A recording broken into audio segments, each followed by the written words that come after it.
this was a Republican-held district that he was trying to flip. And then a local Republican blog puts up that he had this arrest for drunk driving. Now, I'm going to give you sort of the bullets of what his campaign said about that. The campaign, citing Walz, claimed that he had not been drinking and driving. They attributed his failed field sobriety test to hearing loss from his time in the National Guard, not alcohol. The campaign falsely said that he drove himself to the station, that he was allowed to drive home. They said the DUI charges were dropped because they were unfounded.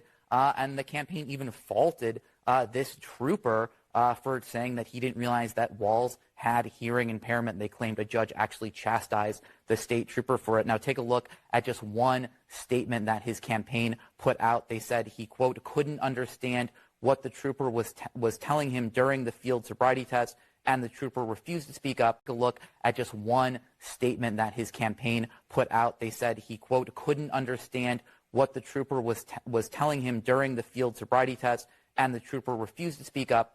The DUI charges were dropped for a reason. The judge would not have dismissed them if there were anything to him. Tim drove to the station that night and drove home afterwards. I don't think the trooper would have allowed that if there had been a problem. So none of what they said in that 2006 race was true at all, as we saw in just looking at those details of the 1995 arrest.